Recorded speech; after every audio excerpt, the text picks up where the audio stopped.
ਵਾਹਿਗੁਰੂ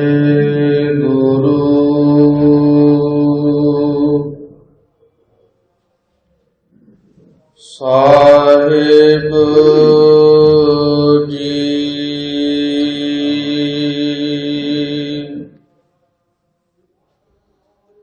ਇੱਕ ਓੰਕਾਰ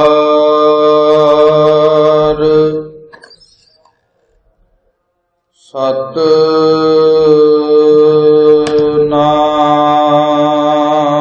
ਕਰਤਾ ਪੁਰਖ ਨਿਰਭਉ ਨਿਰਵੈਰ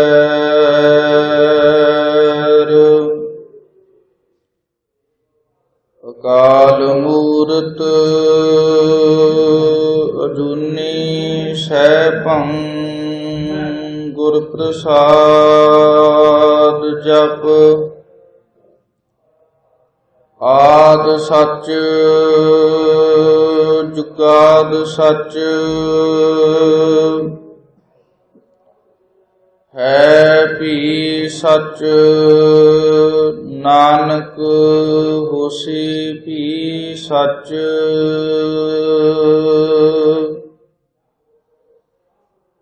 ਜਬ ਲੋ ਨਹੀਂ ਭਾਗ ਲਿਲਾਰ ਉਦੈ ਤਬ ਲੋ ਭ੍ਰਮਤੇ ਫਿਰਤੇ ਬਹੁਤਾਇਓ। ਕਲ ਘੋਰ ਸਮੁੰਦਰ ਮੈਂ ਡੂਡਤ ਥੇ ਕਬਹੂ ਮਿਟ ਹੈ ਨਹੀਂ ਰੇ ਪਛੁਤਾਇਓ।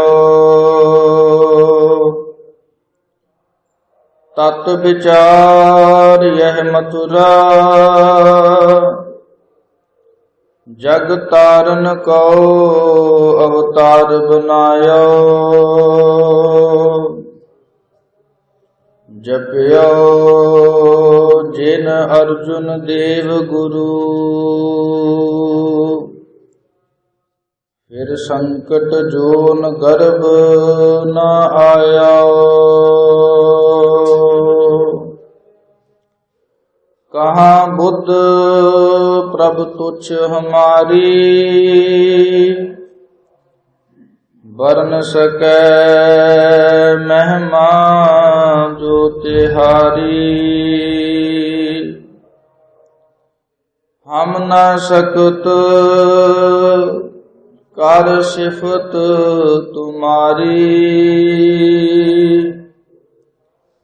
ਆਪ ਲੇਹੁ ਤੁਮ ਕਥਾ ਸੁਧਾਰੀ।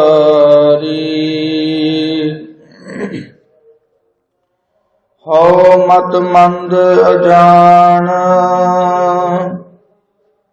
ਆਪਹੁ ਕਛੂ ਨ ਜਾਣਦਾ। ਸਤਿਗੁਰ ਮਿਹਰਬਾਨ ਆਪਣਾ ਜਸ ਕਰਵਾਏ ਲਵੋ। ਹਉ ਮਤ ਮੰਦ ਅਜਾਣ ਆਪਹੁ ਕਛੂ ਨ ਜਾਣਦਾ। ਸਤਿਗੁਰ ਮਿਹਰਬਾਨ ਆਪਣਾ ਜਸ ਕਰਵਾਏ ਲਵੋ। ਵਾਹਿਗੁਰੂ ਸਾਹਿਬ ਜੀ। ਧਨਾਸਰੀ ਮਹੱਲਾ ਚੌਥਾ।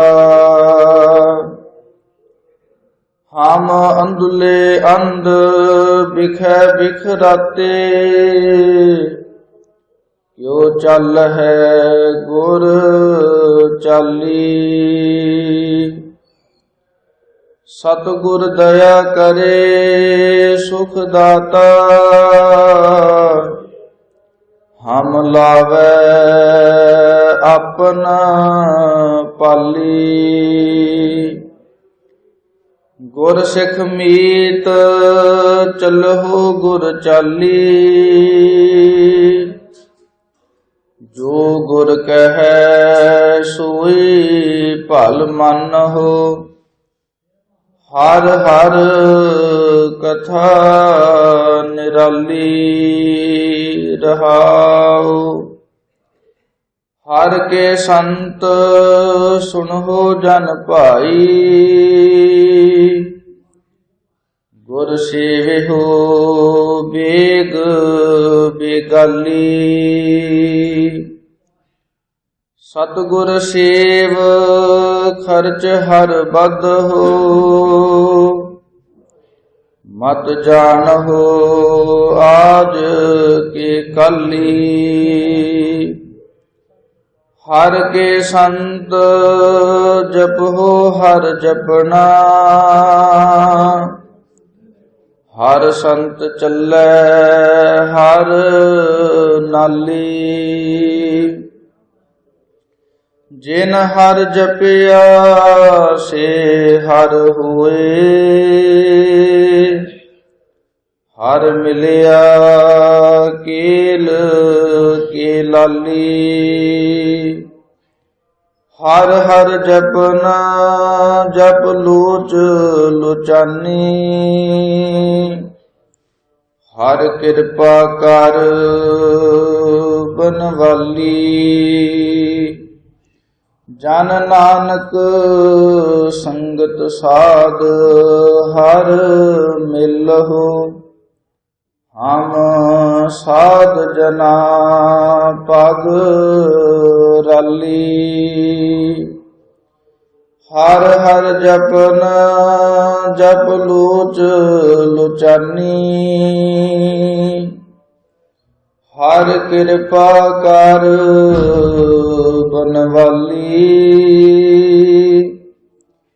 ਜਨ ਨਾਨਕ ਸੰਗਤ ਸਾਧ ਹਰ ਮਿਲਹੁ। ਹਮ ਸਾਧ ਜਨਾ ਪਗ ਰਾਲੀ। ਧਨਾਸਰੀ ਮਹੱਲਾ ਚੌਥਾ। ਹਮ ਅੰਧੁਲੇ ਅੰਧ ਬਿਖੈ ਬਿਖਰਾਤੇ। ਵਾਹਿਗੁਰੂ ਜੀ ਕਾ ਖਾਲਸਾ ਵਾਹਿਗੁਰੂ ਜੀ ਕੀ ਫਤਿਹ। ਪਰਮ ਸਨਮਾਨਯੋਗ ਸਤਿਗੁਰਾਂ ਦੀ ਸਾਜੀ ਨਿਵਾਜੇ ਗੁਰੂ ਰੂਪ ਗੁਰੂ ਖਾਲਸਾ ਗੁਰ ਸੰਗਤ ਜੀਓ। ਸਤਿਗੁਰਾਂ ਦੀ ਅਪਾਰ ਕਿਰਪਾ ਰਹਿਮਤ ਬਖਸ਼ਿਸ਼ ਦਾ ਸਦਕਾ ਆਪਾਂ ਸਰਬੱਤ ਗੁਰਸਿੱਖ ਸੰਗਤਾਂ ਮਾਈ ਭਾਈ ਇਲਾਕਾ ਨਿਵਾਸੀ ਸਤਿਗੁਰਾਂ ਦੀ ਪਾਵਨ ਪਵਿੱਤਰ ਹਜ਼ੂਰੀ ਦੇ ਅੰਦਰ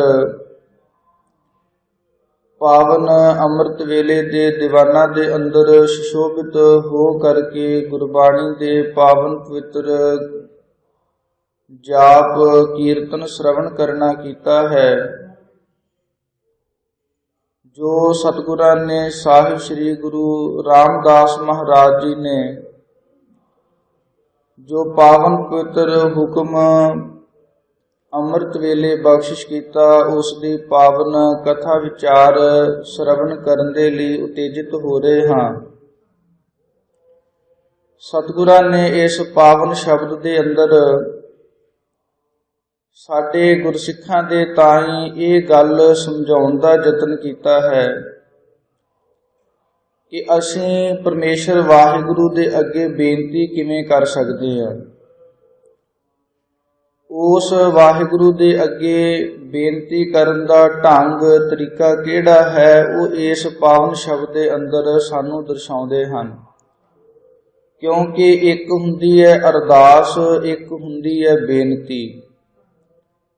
ਅਰਦਾਸ ਔਰ ਬੇਨਤੀ ਉਹ ਤਾਂ ਆਪਾਂ ਦੋਵੇਂ ਸ਼ਬਦ ਇੱਕੋ ਭਾਵ ਦੇ ਅੰਦਰ ਬੋਲ ਦਿੰਦੇ ਹਾਂ, ਪਰ ਅਸਲ ਦੇ ਅੰਦਰ ਇਹਨਾਂ ਦੇ ਵੱਖਰੋ ਵੱਖਰੇ ਅਰਥ ਸੰਪਰਦਾਇ ਦੇ ਅੰਦਰ ਦੱਸੇ ਜਾਂਦੇ ਨੇ। ਕਿ ਅਰਦਾਸ ਤਾਂ ਉਹ ਹੁੰਦੀ ਹੈ ਜਿਹੜੀ ਆਪਾਂ ਸ਼ਾਮ ਸਵੇਰੇ ਕਰਦੇ ਹਾਂ, ਨਿਤਨੇਮ ਆਦਿਕ ਦੀ ਅਰਦਾਸ। ਤੇ ਬੇਨਤੀ ਉਹ ਹੁੰਦੀ ਹੈ ਜਿਸ ਦੇ ਅੰਦਰ ਗੁਰਬਾਣੀ ਦੇ ਸ਼ਬਦ ਪੜ੍ਹੇ ਜਾਣ, ਵਾਹਿਗੁਰੂ ਦੇ ਅੱਗੇ ਤਰਲੇ ਮਿੰਨਤੇ ਕੀਤੇ ਜਾਣ, ਤੇ ਇਸ ਪ੍ਰਕਾਰ ਆਖਿਆ ਜਾਵੇ ਕਿ ਸਗਲ ਦੁਆਰ ਕੋ ਛਾੜ ਕੇ ਦਹਿਓ ਤੁਹਾਰੋ ਦੁਆਰ, ਬਾਹਿ ਗਹੀ ਕੀ ਲਾਜ ਅਸ ਗੋਬਿੰਦ ਦਾਸ ਤੁਹਾਰ। ਇਦਾਂ ਨਾਲ ਬੇਨਤੀਆਂ ਦੀਆਂ ਪੰਕਤੀਆਂ ਸ਼ਬਦ ਪੜ੍ਹਨੇ, ਇਸ ਦਾ ਨਾਮ ਹੈ ਬੇਨਤੀ ਕਰਨੀ।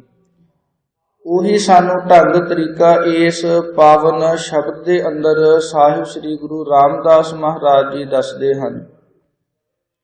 ਤੇ ਆਪਾਂ ਇਸ ਪਾਵਨ ਸ਼ਬਦ ਦੀ ਵਿਚਾਰ ਪ੍ਰਾਰੰਭ ਕਰਨ ਤੋਂ ਪਹਿਲਾਂ ਇਹ ਵਿਚਾਰ ਕਰ ਲਈਏ, ਜਿਵੇਂ ਆਮ ਕਰਕੇ ਆਪਾਂ ਇਹ ਗੱਲ ਸ਼ਰਵਣ ਕਰਦੇ ਹਾਂ ਕਿ ਜਿਹੜਾ ਵਾਹਿਗੁਰੂ ਹੈ ਉਸ ਦਾ ਸਰੂਪ ਇਦਾਂ ਦਾ ਹੈ ਕਿ ਬਿਨ ਬੋਲਿਆ ਸਭ ਕੁਝ ਜਾਣਦਾ। ਆਪਾਂ ਆਮ ਹੀ ਇਹ ਪੰਕਤੀ ਪ੍ਰਚਾਰਕਾਂ ਦੇ ਮੁਖ ਤੋਂ ਜਾਂ ਆਮ ਗੁਰਸਿੱਖਾਂ ਦੇ ਮੁਖ ਤੋਂ ਸ਼ਰਵਣ ਕਰਦੇ ਹਾਂ ਤੇ ਆਖ ਦਿੰਨੇ ਆ ਜੀ ਇਸ ਪੰਕਤੀ ਦਾ ਇਹ ਅਰਥ ਹੈ ਕਿ ਵਾਹਿਗੁਰੂ ਦੇ ਅੱਗੇ ਬੇਨਤੀਆਂ ਨਾ ਕਰੋ, ਉਹ ਤਾਂ ਵਾਹਿਗੁਰੂ ਸਭ ਕੁਝ ਜਾਣਦਾ ਹੈ। ਜਿਵੇਂ ਆਪਾਂ ਸਾਹਿਬ ਸ੍ਰੀ ਗੁਰੂ ਅਰਜਨ ਦੇਵ ਮਹਾਰਾਜ ਜੀ ਦੀ ਉਚਾਰਨ ਕੀਤੀ ਹੋਈ ਪਾਵਨ ਪਵਿੱਤਰ ਗੁਰਬਾਣੀ ਸ੍ਰੀ ਸੁਖਮਨੀ ਸਾਹਿਬ ਜੀ ਦੀ ਬਾਣੀ ਜਦੋਂ ਪੜ੍ਹਦੇ ਹਾਂ ਤੇ ਉਸ ਦੇ ਅੰਦਰ ਇੱਕ ਪੰਕਤੀ ਐਸੀ ਆਉਂਦੀ ਹੈ ਜਿਸ ਤੋਂ ਸਾਨੂੰ ਸਮਝ ਪੈਂਦੀ ਹੈ ਕਿ ਅਰਦਾਸ ਕਰਨੀ ਚਾਹੀਦੀ ਹੈ ਜਾਂ ਨਹੀਂ ਕਰਨੀ ਚਾਹੀਦੀ। ਕਰੋ ਬੇਨਤੀ ਪਾਰ ਬ੍ਰਹਮ ਸਭ ਜਾਣੈ। ਕੈਸੀ ਇਹ ਪੰਕਤੀ ਹੈ ਜਿਸ ਦੇ ਅੰਦਰ ਦੋਵੇਂ ਗੱਲਾਂ ਇੱਕੋ ਪੰਕਤੀ ਦੇ ਅੰਦਰ ਸਤਿਗੁਰਾਂ ਨੇ ਅੰਕਿਤ ਕਰ ਦਿੱਤੀਆਂ ਨੇ। ਪਹਿਲਾਂ ਕਹਿ ਦਿੱਤਾ ਕਿ ਕਰੋ ਬੇਨਤੀ, ਫਿਰ ਕਹਿ ਦਿੱਤਾ ਕਿ ਸਾਰਾ ਕੁਝ ਪਰਮੇਸ਼ਰ ਵਾਹਿਗੁਰੂ ਜਾਣਦਾ ਹੈ। ਇਸ ਲਈ ਜਿਹੜੀ ਇਹ ਪੰਕਤੀ ਹੈ ਕਿ ਜਿਹੜਾ ਵਾਹਿਗੁਰੂ ਬਿਨ ਬੋਲਿਆ ਸਭ ਕੁਝ ਜਾਣਦਾ, ਇਹ ਇੱਕ ਅਵਸਥਾ ਦੀ ਗੱਲ ਹੈ ਕਿ ਜਦੋਂ ਗੁਰਸਿੱਖ ਦੀ ਅਵਸਥਾ ਉਸ ਪੱਖ ਦੇ ਵਿੱਚ ਪਹੁੰਚ ਜਾਂਦੀ ਹੈ ਕਿ ਜਿੱਥੇ ਸਭੈ ਘਟ ਰਾਮ ਬੋਲੇ ਰਾਮਾ ਬੋਲੇ ਰਾਮ ਬਿਨਾ ਕੋ ਬੋਲੇ ਰੇ, ਐਸੀ ਜਿਹੜੀ ਅਵਸਥਾ ਦਾ ਜ਼ਿਕਰ ਇਸ ਪਾਵਨ ਪੰਕਤੀ ਦੇ ਅੰਦਰ ਹੈ। ਕਿਉਂਕਿ ਗੁਰਸਿੱਖਾਂ ਦੀ ਜਿਹੜਾ ਸ਼ੁਰੂਆਤੀ ਜੀਵਨ ਹੈ ਉਸ ਦੇ ਅੰਦਰ ਸਤਿਗੁਰਾਂ ਦੇ ਅੱਗੇ, ਪਰਮੇਸ਼ਰ ਵਾਹਿਗੁਰੂ ਦੇ ਅੱਗੇ ਅਰਦਾਸਾਂ ਬੇਨਤੀਆਂ ਕਰਨ ਦਾ ਹੀ ਉਪਦੇਸ਼ ਗੁਰਬਾਣੀ ਔਰ ਗੁਰ ਇਤਿਹਾਸ ਦਿੰਦਾ ਹੈ। ਜਿਵੇਂ ਅਸੀਂ ਪਾਵਨ ਇਤਿਹਾਸ ਨੂੰ ਪੜ੍ਹ ਕੇ ਵੇਖੀਏ, ਖਾਲਸੇ ਦੀ 101 ਅਰਦਾਸ ਲਿਖੀ ਹੋਈ ਹੈ ਕਿ ਜਦੋਂ ਵੀ ਕੋਈ ਘਰ ਦੇ ਅੰਦਰ ਨਵਾਂ ਮਕਾਨ ਸ਼ੁਰੂ ਕਰਨਾ ਹੋਵੇ, ਕੋਈ ਸਾਧਨ ਲੈ ਕੇ ਆਏ ਹੋਈਏ ਜਾਂ ਕੋਈ ਵੀ ਸੰਸਾਰੀ ਕਾਰਜ ਸ਼ੁਰੂ ਕਰਨਾ ਹੋਵੇ, ਕੀਤਾ ਲੋੜੀਐ ਕੰਮ ਸੋ ਹਰਿ ਪਹਿ ਆਖੀਐ, ਕਾਰਜ ਦੇ ਸਵਾਰ ਸਤਿਗੁਰ ਸੱਚ ਸਾਖੀਐ। ਇਸ ਲਈ ਅਰਦਾਸ ਬੇਨਤੀ ਜ਼ਰੂਰੀ ਹੈ। ਜਿਵੇਂ ਕਿਸੇ ਗੁਰਸਿੱਖ ਨੇ ਕਿਸੇ ਮਹਾਂਪੁਰਖਾਂ ਦੇ ਕੋਲ ਸ਼ੰਕਾ ਕੀਤਾ, ਕਹਿੰਦੇ ਕਿ ਤੁਸੀਂ ਹਰ ਰੋਜ਼ ਭੋਗ ਲਵਾਉਂਦੇ ਹੋ ਤੇ ਆਖਦੇ ਹੋ ਕਿ ਸਤਿਗੁਰੂ ਜੀ ਉਹ ਭੋਗ ਲਾਵੋ, ਕੀ ਸਤਿਗੁਰੂ ਜੀ ਜਿਹੜਾ ਕੜਾਹ ਪ੍ਰਸ਼ਾਦ ਉਹ ਛਕਦੇ ਹਨ, ਭੋਗ ਲਾਉਂਦੇ ਹਨ ਜਾਂ ਨਹੀਂ? ਤੇ ਉਸ ਵੇਲੇ ਉਹਨਾਂ ਮਹਾਂਪੁਰਖਾਂ ਨੇ ਆਖਿਆ ਕਿ ਚਲੋ ਮੰਨ ਲੈਂਦੇ ਹਾਂ ਕਿ ਭੋਗ ਨਹੀਂ ਲਾਉਂਦੇ, ਕਿ ਸਤਿਗੁਰਾਂ ਦਾ ਕਿਤੇ ਮੁਖ ਦਿਸਦਾ ਨਹੀਂ। ਅਸੀਂ ਇੱਕ ਸਮੇਂ ਮੰਨ ਲੈਂਦੇ ਹਾਂ ਕਿ ਸਾਨੂੰ ਸਤਿਗੁਰਾਂ ਦਾ ਮੂੰਹ ਨਜ਼ਰ ਨਹੀਂ ਆਉਂਦਾ, ਸ਼ਾਇਦ ਭੋਗ ਨਾ ਲਾਉਂਦੇ ਹੋਣ। ਫਿਰ ਕਹਿੰਦੇ ਜਿਹੜੀਆਂ ਆਪਾਂ ਅਰਦਾਸਾਂ ਬੇਨਤੀਆਂ ਕਰਦੇ ਹਾਂ ਉਹ ਕਿਸ ਨੂੰ ਸੁਣਾਉਂਦੇ ਹਾਂ? ਆਪਾਂ ਤਾਂ ਸਰੂਪ ਦੇ ਕਿਤੇ ਕੰਨ ਵੀ ਲੱਗੇ ਨਹੀਂ ਵੇਖੇ। ਫਿਰ ਉਹ ਗੁਰਸਿੱਖ ਆਖਣ ਲੱਗਾ ਕਿ ਮਹਾਂਪੁਰਖੋ ਮੇਰੇ ਕੋਲੋਂ ਭੁੱਲ ਹੋ ਗਈ, ਮੇਰੀ ਇਤਨੀ ਬੁੱਧੀ ਨਹੀਂ ਕਿ ਮੈਂ ਇਸ ਵਿਚਾਰ ਨੂੰ ਸਮਝ ਸਕਾਂ। ਇਸ ਲਈ ਗੁਰਬਾਣੀ ਦੇ ਅੰਦਰ ਬੇਅੰਤ ਐਸੇ ਸ਼ਬਦ ਹਨ ਜਿਸ ਦੇ ਅੰਦਰ ਸਾਨੂੰ ਅਰਦਾਸਾਂ ਬੇਨਤੀਆਂ ਕਰਨ ਦਾ ਢੰਗ ਤਰੀਕਾ ਦੱਸਿਆ ਹੋਇਆ ਹੈ। ਜਿਵੇਂ ਆਪਾਂ ਇਹ ਪਾਵਨ ਪੰਕਤੀਆਂ ਪੜ੍ਹਦੇ ਹਾਂ ਕਿ ਵਾਹਿਗੁਰੂ ਨੂੰ ਇੱਕ ਮਾਤਾ ਦਾ ਦਰਜਾ ਦਿੱਤਾ ਹੈ ਤੇ ਆਪ ਇੱਕ ਗੁਰਸਿੱਖ ਬੱਚਾ ਬਣ ਕੇ ਵਾਹਿਗੁਰੂ ਦੇ ਅੱਗੇ ਬੇਨਤੀਆਂ ਕਰਨੀਆਂ ਕਿ ਹੇ ਵਾਹਿਗੁਰੂ ਜੀਓ, ਤੁਸੀਂ ਇੱਕ ਮਾਂ ਦੀ ਨਿਆਏ ਸਾਡੇ ਗੁਨਾਹਾਂ ਨੂੰ ਬਖਸ਼ਣ ਵਾਲੇ ਹੋ। ਹਮ ਅਵਗੁਣ ਭਰੇ ਏਕ ਗੁਣ ਨਾਹੀ, ਅਸੀਂ ਅਨੇਕਾਂ ਹੀ ਅਵਗੁਣਾਂ ਦੇ ਭਰੇ ਹੋਏ ਜੀਵ ਹਾਂ। ਕਿਉਂਕਿ ਆਪਣੀਆਂ ਗਲਤੀਆਂ ਨੂੰ ਮੰਨ ਲੈਣਾ ਇਹ ਵੀ ਇੱਕ ਵੱਡੇ ਗੁਣਾਂ ਦੀ, ਵੱਡੇ ਭਾਗਾਂ ਦੀ ਨਿਸ਼ਾਨੀ ਹੁੰਦੀ ਹੈ। ਕਿਉਂਕਿ ਸਤਿਗੁਰਾਂ ਦੀ ਪਾਵਨ ਬਾਣੀ ਦਾ ਇਹ ਉਪਦੇਸ਼ ਹੈ, ਚਤੁਰਾਈ ਨਾ ਚਤੁਰਭੁਜ ਪਾਈਐ। ਜਾਂ ਆਪਾਂ ਜਪਜੀ ਸਾਹਿਬ ਜੀ ਦੀ ਪਾਵਨ ਬਾਣੀ ਦੇ ਅੰਦਰ ਇਹ ਬਚਨ ਪੜ੍ਹਦੇ ਹਾਂ, ਸਹਿਸ ਸਿਆਣਪਾ ਲੱਖ ਹੋਏ ਤਾਂ ਇੱਕ ਨਾ ਚੱਲੇ ਨਾਲ। ਆਪਾਂ ਗੁਨਾਹ ਕਰਕੇ, ਪਾਪ ਕਰਕੇ ਲੋਕਾਂ ਤੋਂ ਤਾਂ ਛੁਪਾ ਸਕਦੇ ਹਾਂ ਕਿ ਉਹਨਾਂ ਨੂੰ ਨਜ਼ਰੀ ਨਾ ਆਉਣ, ਪਰ ਜਿਹੜਾ ਵਾਹਿਗੁਰੂ ਘਟ ਘਟ ਮੈਂ ਹਰਜੂ ਬਸੈ, ਜਿਹੜਾ ਐਸਾ ਵਾਹਿਗੁਰੂ ਹੈ, ਉਸ ਤੋਂ ਆਪਾਂ ਕਿਵੇਂ ਲੁਕਾ ਲਵਾਂਗੇ। ਇਸ ਲਈ ਆਪਣੇ ਗੁਨਾਹਾਂ ਨੂੰ ਮੰਨ ਕੇ ਬੇਨਤੀਆਂ ਕਰਨੀਆਂ, ਅਰਦਾਸ ਕਰਨੀ, ਇਹ ਵੀ ਇੱਕ ਬਹੁਤ ਵੱਡੇ ਭਾਗਾਂ ਦੀ ਨਿਸ਼ਾਨੀ ਹੈ। ਸੋ ਇਸ ਪ੍ਰਕਾਰ ਸਤਿਗੁਰੂ ਜੀ ਜੋ ਪਾਵਨ ਪਵਿੱਤਰ ਉਪਦੇਸ਼ ਸਾਡੇ ਤਾਈਂ ਬਖਸ਼ਿਸ਼ ਕਰਦੇ ਹਨ, ਉਸ ਪਾਵਨ ਕਥਾ ਵਿਚਾਰ ਨੂੰ, ਮਨ ਬਿਰਤੀਆਂ ਨੂੰ ਇਕਾਗਰ ਕਰਕੇ ਸ਼ਰਵਣ ਕਰਨਾ ਕਰੀਏ ਜੀ। ਧਨਾਸਰੀ ਮਹੱਲਾ ਚੌਥਾ। ਹਮ ਅੰਧੁਲੇ ਅੰਧ ਬਿਖੈ ਬਿਖ ਰਾਤੀ, ਕਿਉ ਚੱਲ ਹੈ ਗੁਰ ਚਾਲੀ। ਇਸ ਪਾਵਨ ਪਵਿੱਤਰ ਸ਼ਬਦ ਦੇ ਅੰਦਰ ਪਹਿਲੀ ਪੰਕਤੀ ਦੇ ਅੰਦਰ ਸਤਿਗੁਰਾਂ ਨੇ ਵਾਹਿਗੁਰੂ ਦੇ ਅੱਗੇ ਬੇਨਤੀ ਕੀਤੀ ਹੈ। ਅਸਲ ਦੇ ਅੰਦਰ ਜਿਹੜੀ ਗੁਰਬਾਣੀ ਹੈ ਇਹ ਤਿੰਨ ਪੱਖਾਂ ਤੋਂ ਉਚਾਰਨ ਕੀਤੀ ਹੋਈ ਹੈ। ਜਿਵੇਂ ਵਿਦਵਾਨਾਂ ਨੇ ਤਿੰਨ ਪ੍ਰਕਾਰ ਦੇ ਵਕਤੇ ਮੰਨੇ ਹਨ। ਇੱਕ ਹੁੰਦਾ ਹੈ ਉੱਤਮ, ਦੂਸਰਾ ਮੱਧਮ, ਤੀਸਰਾ ਕਨਿਸ਼ਟ। ਉੱਤਮ ਵਕਤਾ ਉਹ ਹੁੰਦਾ ਹੈ ਜਿਹੜਾ ਆਪਣੇ ਉੱਪਰ ਗੱਲ ਢੁਕਾ ਕੇ ਦੂਸਰੇ ਨੂੰ ਸਮਝਾਵੇ। ਜਿਵੇਂ ਇਹ ਕਹਿਣਾ ਕਿ ਆਪਾਂ ਸਾਰੇ ਗੁਰਸਿੱਖ ਨਿਤਨੇਮ ਕਰਿਆ ਕਰੀਏ, ਭਾਵ ਜਦੋਂ ਵੀ ਕੋਈ ਕਥਾ ਵਿਚਾਰ ਕਰਨੀ ਜਾਂ ਆਮ ਕੋਈ ਗੱਲਾਂ ਬਾਤਾਂ ਕਰਨੀਆਂ, ਆਪਣੇ ਆਪ ਨੂੰ ਵਿੱਚ ਰੱਖਣਾ, ਇਸ ਨੂੰ ਆਖਿਆ ਜਾਂਦਾ ਹੈ ਉੱਤਮ ਵਕਤਾ। ਦੂਸਰਾ ਹੁੰਦਾ ਹੈ ਮੱਧਮ, ਜਿਸ ਦੇ ਅੰਦਰ ਸਿਰਫ ਦੂਸਰੇ ਨੂੰ ਕਹਿਣਾ ਕਿ ਤੂੰ ਨਿਤਨੇਮ ਕਰਿਆ ਕਰ।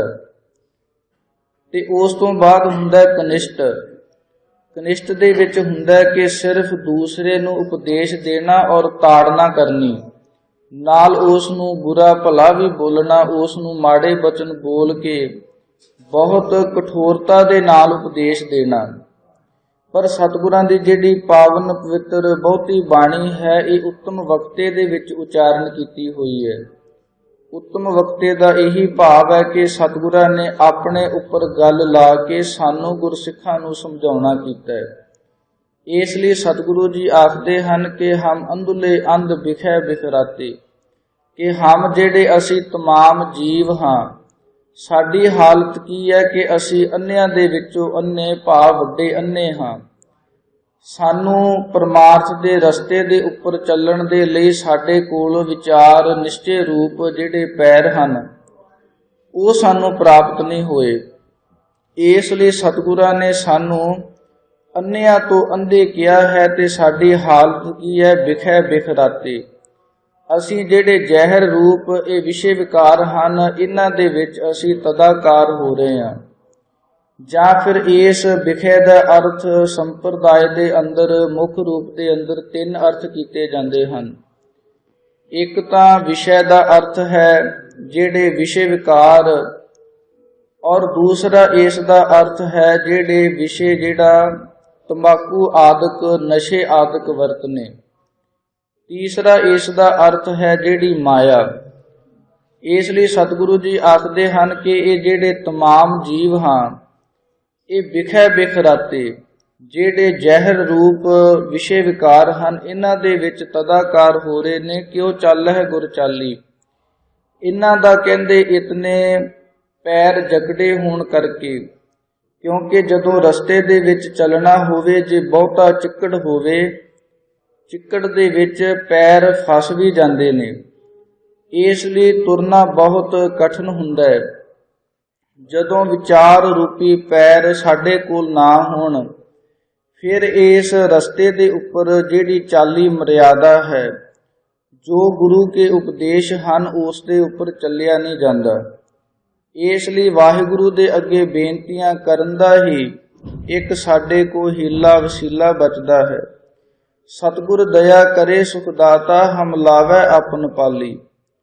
ਫਿਰ ਤਾਂ ਸਿਰਫ ਸਾਡੇ ਕੋਲ ਇੱਕ ਆਸਰਾ ਬਚਦਾ ਹੈ, ਤਾਂ ਉਹ ਹੈ ਸਤਿਗੁਰ। ਸਤਿਗੁਰ ਵੀ ਕੈਸੇ ਹਨ? ਗੁਰ ਪਰਮੇਸ਼ਰ ਏਕੋ ਜਾਣ।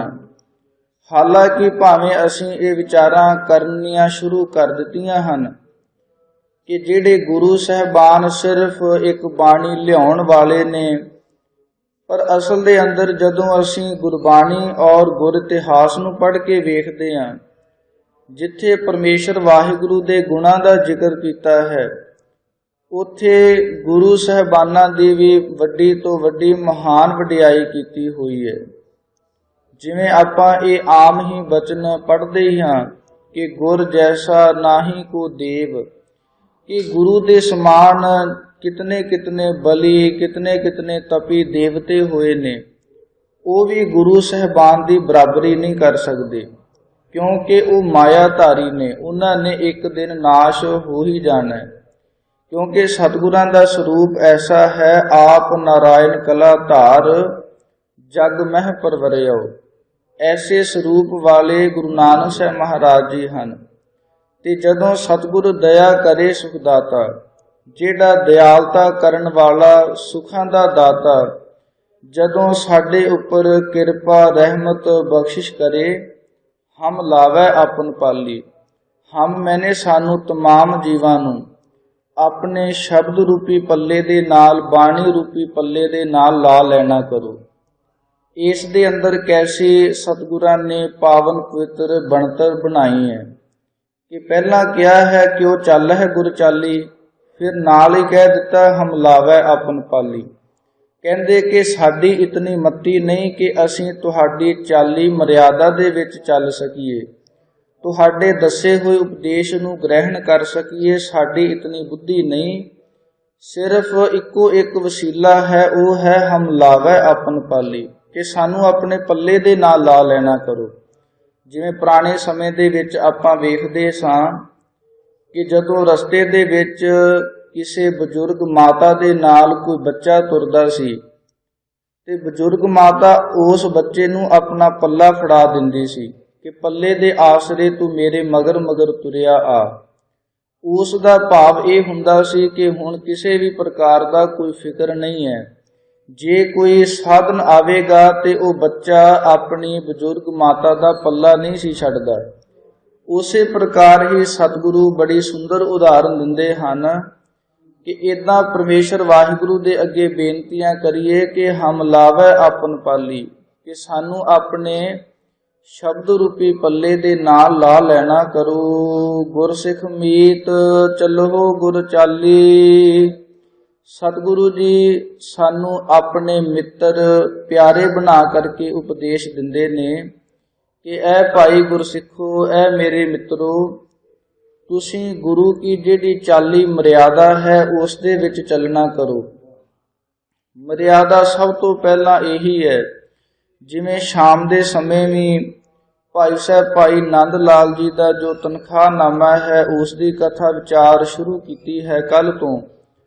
ਉਸ ਦੇ ਅੰਦਰ ਵੀ ਭਾਈ ਨੰਦ ਲਾਲ ਜੀ ਜਿਵੇਂ ਜਿਵੇਂ ਸਤਿਗੁਰਾਂ ਦੇ ਅੱਗੇ ਸਵਾਲ ਕਰਨਗੇ, ਉਸ ਦੇ ਉਪਦੇਸ਼ ਸਤਿਗੁਰੂ ਸ੍ਰੀ ਗੁਰੂ ਗੋਬਿੰਦ ਸਿੰਘ ਮਹਾਰਾਜ ਜੀ ਬਖਸ਼ਿਸ਼ ਕਰ ਰਹੇ ਹਨ। ਉਸੇ ਅਨੁਸਾਰ ਸਾਹਿਬ ਸ੍ਰੀ ਗੁਰੂ ਰਾਮਦਾਸ ਮਹਾਰਾਜ ਜੀ ਬਚਨ ਉਚਾਰਨ ਕਰਦੇ ਹਨ ਕਿ ਜਿਹੜੀ ਗੁਰੂ ਕੀ ਚਾਲੀ ਮਰਿਆਦਾ ਹੈ ਉਸ ਦੇ ਉੱਪਰ ਚੱਲਣਾ ਕਰੋ। ਮਰਿਆਦਾ ਸਭ ਤੋਂ ਪਹਿਲਾਂ ਕਿਹੜੀ ਹੈ ਕਿ ਇੱਕ ਗੁਰਸਿੱਖਾਂ ਦੇ ਘਰ ਜਨਮ ਲੈ ਕੇ ਕੇਸਾਧਾਰੀ ਹੋ ਜਾਣਾ। ਜਿਵੇਂ ਭਾਈ ਸਾਹਿਬ ਭਾਈ ਨੰਦ ਲਾਲ ਜੀ ਨੇ ਇੱਕ ਪਾਵਨ ਪਵਿੱਤਰ ਬਚਨ ਲਿਖੇ ਨੇ ਕਹਿੰਦੇ ਕਿ ਜੇ ਕੋਈ ਪੁਰਾਣੇ ਸਮੇਂ ਦੇ ਅੰਦਰ ਕੋਈ ਗੁਰਸਿੱਖ ਹੋਵੇ, ਘਰ ਦੇ ਵਿੱਚ ਸਾਰੇ ਕੇਸਾਧਾਰੀ ਹੋਣ, ਸਾਰਿਆਂ ਨੇ ਕੇਸ ਰੱਖੇ ਹੋਣ, ਤੇ ਅਚਾਨਕ ਇਹ ਹੋਵੇ ਕਿ ਉਹਨਾਂ ਦੇ ਜਿਹੜੇ ਹੋਣ ਵਾਲੇ ਅੱਗੇ ਬੱਚੇ ਨੇ, ਪੁੱਤ ਪੋਤਰੇ ਨੇ, ਉਹ ਜੇ ਕੇਸ ਕਤਲ ਕਰਵਾ ਲੈਣ, ਤਾਂ ਕਹਿੰਦੇ ਇਹ ਤਾਂ ਇਦਾਂ ਦਾ ਹੋਵੇ ਕਿ ਜਿਵੇਂ ਕਿਸੇ ਨੇ ਠੰਡਾਂ ਦੇ ਸਮੇਂ ਬਹੁਤ ਤਰ੍ਹਾਂ ਪਿੱਪਲ ਦੀ ਸੇਵਾ ਕੀਤੀ ਹੋਵੇ, ਪਾਣੀ ਪਾਇਆ ਹੋਵੇ, ਬਹੁਤ ਵੱਡਾ ਦਰਖਤ ਹੋਵੇ, ਤੇ ਜਦੋਂ ਗਰਮੀਆਂ ਦਾ ਸਮਾਂ ਆਵੇ ਤੇ ਅਚਾਨਕ ਉਹ ਪਿੱਪਲ ਜਿਹੜਾ ਬਹੁਤ ਵੱਡੇ ਆਕਾਰ ਦਾ ਸੀ, ਉਹ ਅਚਾਨਕ ਸੁੱਕ ਗਿਆ ਹੋਵੇ। ਉਹਨੂੰ ਕਹਿੰਦੇ ਕਿਤਨਾ ਦੁਖਦਾਈ ਹੋਵੇਗਾ, ਉਹ ਜਿਹੜੀ ਜਗ੍ਹਾ ਹੈ ਉਹ ਖਾਲੀ ਹੋ ਜਾਵੇਗੀ, ਉਸ ਤੋਂ ਕੋਈ ਸਾਨੂੰ ਛਾਂ ਹੀ ਨਹੀਂ ਪ੍ਰਾਪਤ ਹੋ ਸਕਦੀ। ਇਸੇ ਪ੍ਰਕਾਰ ਕਹਿੰਦੇ ਜਿਹੜੇ ਪਰਿਵਾਰਾਂ ਦੇ ਵਿੱਚ ਪਹਿਲਾਂ ਸਾਰੇ ਕੇਸਾਧਾਰੀ ਹੋਣ, ਜੇ ਬੱਚੇ ਅੱਗੇ ਕੇਸ ਕਤਲ ਕਰਵਾ ਦੇਣ, ਤੇ ਇਹ ਤਾਂ ਇਦਾਂ ਦਾ ਹੋਵੇਗਾ ਜਿਵੇਂ ਬਹੁਤ ਵੱਡਾ ਦਰਖਤ ਸੁੱਕ ਗਿਆ ਹੋਵੇ। ਉਹ ਦਰਖਤ ਕਿਹੜਾ ਹੈ? ਉਹ ਹੈ ਗੁਰਸਿੱਖੀ ਦਾ ਦਰਖਤ। ਦੂਸਰੀ ਉਦਾਹਰਨ ਦਿੰਦੇ ਨੇ, ਕਹਿੰਦੇ ਜੇ ਕਿਤੇ ਇਦਾਂ ਹੋਵੇ ਕਿ ਜਿਹੜੇ ਘਰ ਪਰਿਵਾਰ ਦੇ ਅੰਦਰ ਕੋਈ ਵੀ ਕੇਸਾਧਾਰੀ ਨਾ ਹੋਵੇ, ਜੇ ਇੱਕ ਵੀ ਪੁੱਤ ਜਾਂ ਪੁੱਤਰੇ ਨੇ ਕੇਸ ਰੱਖ ਲਏ ਹੋਣ, ਇਹ ਤਾਂ ਕਹਿੰਦੇ ਇਦਾਂ ਦਾ ਹੋਇਆ ਕਿ ਜਿਵੇਂ ਬਹੁਤ ਭਾਰੀ ਦਰਖਤ ਸੁੱਕਾ ਹੋਵੇ ਤੇ ਅਚਾਨਕ ਉਹ ਗਰਮੀ ਦੀ ਰੁੱਤ ਦੇ ਵਿੱਚ ਹਰਾ ਭਰਾ ਹੋ ਗਿਆ ਹੋਵੇ। ਤੇ ਉਹ ਜਿਹੜਾ ਦਰਖਤ ਕਿਹੜਾ ਹੈ? ਉਹ ਹੈ ਗੁਰਸਿੱਖੀ ਦਾ ਦਰਖਤ। ਸੋ ਇਸ ਲਈ ਆਪਾਂ ਆਮ ਸੋਸ਼ਲ ਮੀਡੀਆ ਦਾ ਜ਼ਮਾਨਾ ਹੈ, ਆਪਾਂ ਆਮ ਹੀ ਵਿਚਾਰਾਂ ਸੁਣਦੇ ਹਾਂ ਕਿ ਗੁਰਸਿੱਖੀ ਦਾ ਬਹੁਤ ਬੁਰਾ ਹਾਲ ਹੈ, ਪਰ ਜਦੋਂ ਅਸੀਂ ਵਿਚਾਰ ਕਰਕੇ ਵੇਖਾਂਗੇ ਉਸ ਦੇ ਕਸੂਰਵਾਰ ਵੀ ਅਸੀਂ ਹਾਂ, ਕਿਉਂਕਿ ਅਸੀਂ ਨਾ ਆਪ ਸਮਝੇ, ਨਾ ਅਸੀਂ ਆਪਣੇ ਬੱਚਿਆਂ ਨੂੰ ਹੀ ਸਮਝਾ ਸਕੇ ਹਾਂ। ਸੋ ਇਸ ਲਈ ਸਤਿਗੁਰੂ ਰਹਿਮਤ ਕਰਨ, ਗੁਰਸਿੱਖ ਮੀਤ ਚੱਲੋ ਗੁਰ ਚਾਲੀ, ਕਿ ਇਹ ਭਾਈ ਗੁਰਸਿੱਖੋ, ਇਹ ਮੇਰੇ ਮਿੱਤਰੋ, ਤੁਸੀਂ ਜਿਹੜੀ ਗੁਰੂ ਕੀ ਚਾਲੀ ਮਰਿਆਦਾ ਹੈ ਉਸ ਦੇ ਉੱਪਰ ਚੱਲਣਾ ਕਰੋ। ਜੋ ਗੁਰ ਕਹੈ ਸੋਈ ਭਲ ਮੰਨਹੁ, ਹਰ ਹਰ ਕਥਾ ਨਿਰਾਲੀ। ਸਤਿਗੁਰੂ ਜੀ ਇੱਕ ਲਕਸ਼ਣ ਦੱਸਦੇ ਹਨ ਕਿ ਗੁਰੂ ਕੀ ਮਰਿਆਦਾ ਦੇ ਉੱਪਰ ਚੱਲਿਆ ਕਿਵੇਂ ਜਾ ਸਕਦਾ ਹੈ, ਕਿਹੜਾ ਢੰਗ ਤਰੀਕਾ ਹੈ। ਸਤਿਗੁਰੂ ਜੀ ਆਖਦੇ ਨੇ, ਜੋ ਜੋ ਬਚਨ ਗੁਰੂ ਸਾਹਿਬਾਨ ਜੀ ਆਖਦੇ ਨੇ ਉਸ ਨੂੰ ਸੋਈ ਭਲ ਮੰਨੋ, ਉਸ ਨੂੰ ਭਲਾ ਚੰਗਾ ਕਰਕੇ ਮੰਨੋ। ਭਾਵ ਗੁਰੂ ਕੀ ਵਿਚਾਰਾਂ ਦੇ ਉੱਪਰ, ਗੁਰੂ ਕੇ ਬਚਨਾਂ ਦੇ ਉੱਪਰ ਸ਼ੰਕਾ ਨਾ ਕਰੋ, ਕਿਉਂਕਿ ਗੁਰੂ ਕੀ ਬੁੱਧੀ, ਗੁਰੂ ਕੀ ਵਿਸ਼ਾਲਤਾ ਕਿਤਨੀ ਕੀ ਹੈ, ਇਸ ਨੂੰ ਆਪਾਂ ਜਾਣ ਨਹੀਂ ਸਕਦੇ ਕਿ ਗੁਰੂ ਸਾਹਿਬਾਨਾਂ ਨੇ ਕਿਹੜੇ ਰੂਪ ਦੇ ਵਿੱਚ ਆਣ ਕਰਕੇ, ਕਿਹੜੀ ਅਵਸਥਾ ਦੇ ਵਿੱਚ ਕਿਹੜੇ ਬਚਨ ਉਚਾਰਨ ਕੀਤੇ ਨੇ। ਕਿਉਂਕਿ ਜੋ ਗੁਰ ਕਹਿ ਸੋਈ ਭਲ ਮੰਨੋ, ਜਿਹੜਾ ਸਾਨੂੰ ਗੁਰੂ ਸਾਹਿਬਾਨਾਂ ਨੇ ਉਪਦੇਸ਼ ਕੀਤਾ ਹੈ ਉਸ ਨੂੰ ਭਲਾ ਭਲਾ ਚੰਗਾ ਕਰਕੇ ਮੰਨਣਾ, ਇਹੀ ਚਾਲੀ ਮਰਿਆਦਾ ਦੇ ਉੱਪਰ ਚੱਲਣ ਦਾ ਪਹਿਲੀ ਨਿਸ਼ਾਨੀ ਹੈ। ਹਰ ਹਰ ਕਥਾ ਨਿਰਾਲੀ, ਤੇ ਜਿਹੜਾ ਹਰੀ ਪਰਮੇਸ਼ਰ ਵਾਹਿਗੁਰੂ ਹੈ, ਇਹ ਜਿਹੜਾ ਹਰ ਸ਼ਬਦ ਹੈ, ਇਸ ਦੇ ਵੀ ਬੇਅੰਤ ਅਰਥ ਗੁਰਬਾਣੀ ਔਰ ਵਿਦਾਂਤ ਮਤ ਵਾਲਿਆਂ ਨੇ ਕੀਤੇ ਨੇ। ਇਸ ਹਰ ਸ਼ਬਦ ਦਾ ਇੱਕ ਇਹ ਵੀ ਅਰਥ ਹੁੰਦਾ ਕਿ ਹਰ, ਜਿਹੜੇ ਸਾਡੇ ਪਾਪ ਹਨ ਉਹਨਾਂ ਨੂੰ ਹਰ ਮੈਨੇ ਹਰਨ ਵਾਲਾ ਪਰਮੇਸ਼ਰ ਵਾਹਿਗੁਰੂ। ਜਾਂ ਫਿਰ ਹਰ ਦਾ ਅਰਥ ਇਹ ਵੀ ਕੀਤਾ ਜਾਂਦਾ ਜਿਹੜਾ ਹਰ ਮੈਨੇ ਹਰ ਜਗ੍ਹਾ ਤੇ ਸਮਾਇਆ ਹੋਇਆ।